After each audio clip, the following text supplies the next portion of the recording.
Hello and welcome to this week's edition of Newsgram. How many decisions have you made today? We make hundreds of them all the time, and usually there aren't any real consequences. They might make us late for a meeting or cause us to miss our flight, but usually we're going to be okay. Even big decisions like, should I get married? Or maybe I should move to the city or go to college. All of these can have repercussions, but whatever the outcome, usually we're going to be just fine. I'm at the age where I've been second-guessing a lot of my life decisions, and to be honest, if I was going to do it all over again, probably wouldn't change much. Kate Spencer, on the other hand, made a decision that took her on a path of destruction for 15 years. I defrauded my employers $1.3 million in 1996, and so subsequently I went to prison. Yeah, that kind of decision is one of those that will have dire consequences. Let me give you some of the backstory from her book, Trapped by the Devil. Kate Spencer is a pen name, and the author openly admits that this book is autobiographical. There are legal reasons why she chose to use a pen name, but suffice it to say, she lives in the UK, and she used to work at the post office. In her book, she writes, I started off with smaller amounts. £6,000 was the first amount I stole. Then it quickly escalated to $10,000 and then $15,000. After a week, I was taking £45,000 on an average day. Okay, £45,000 is the equivalent of $56,827.83. It's a lot of money to steal on a daily basis. But this is not just a crime story. It's about addiction, abuse, and finding the inspiration and the drive to get to the other side. But let's not get ahead of ourselves. We need to first find out how she met the devil. Because it was such a high-profile crime, I attracted the wrong people. I attracted people that had been criminals for many, many years and actually saw a diamond, or there's a woman that defrauded 1.3 million in 6 months. She must know something. So that is how I attracted my abuser.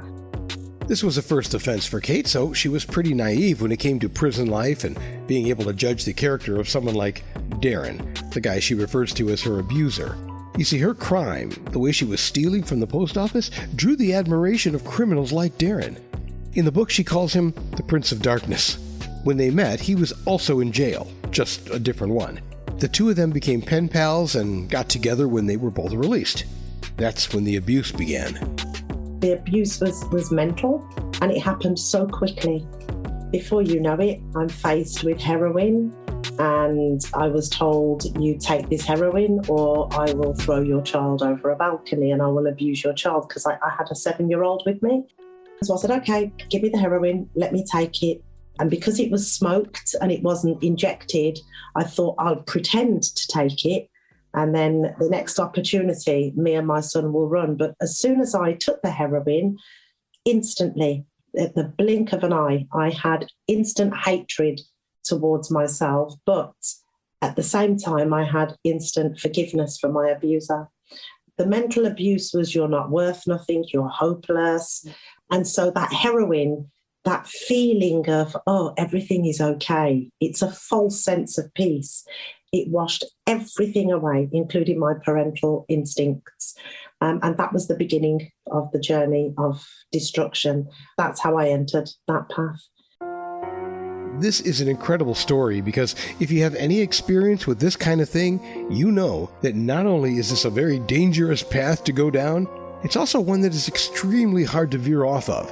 Choosing a life of crime, going to prison, and then being mentally and physically abused.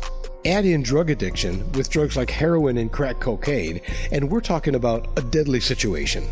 Her book is an absolute roller coaster. She talks about her early childhood, which was pretty ordinary, as well as her experiences with the police and the violent drug raids that she experienced. She also explains why she stole the money, and she sprinkles in some stories like this one. There was also a drug addict. That lady, she ended up dying in front of me. She actually overdosed and died. She was there with her 2 brothers, and I just put everything aside, put my addiction aside, got up, went over, gave her the breath of life and brought her back to life. And when I saw that she was alive, I was like, okay, so you're alive, and I walked away. As you might imagine, there were times when she considered suicide and thought there was just no way out of the addiction. But according to Kate, It was her inner voice that saved her, and one more trip to prison. But in 2011, I ended up going to prison, and I had a feeling that that was going to be my last prison sentence. And it was a different prison sentence. I'd started speaking to women that were not involved with drugs, whereas historically I would always be attracted to other drug users, and we would run around the prison like headless chickens looking for drugs in prison. But this sentence, that didn't happen. And I remember leaving the prison, walking out the prison gates, and there was a lady that prayed for me before I left. She laid her hands on me and prayed, and I didn't think nothing of it. And when I got on the train to go home, I'm waiting for the heroin urge, and it wasn't there. And now, don't get the wrong idea. Just because it wasn't there doesn't mean she gave up heroin. It means in prison it just wasn't available, and its scarcity, combined with her new friends, made it less important. The drama in her life continues, and it's all detailed in her book. One thing I can tell you is the power of finding your inner strength. It cannot be underestimated. I really hope that if there's anybody who is going through drug addiction or has been through any of the things that I've been through, or should I say Kate Spencer went through, it's to find that hope. It's to read that dreams really, really, really do come true.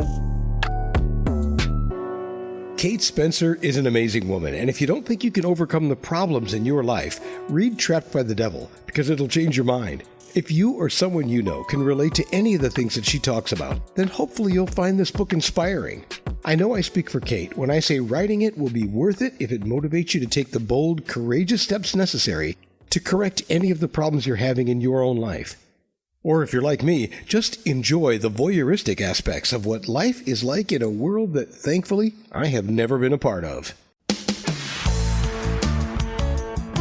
Trapped by the Devil by Kate Spencer. It's available online right now wherever you like to buy books, including Amazon.com, and we've put a link in the show notes for you, so that'll make it easy. And that will do it for this edition of Newsgram from WebTalkRadio.com.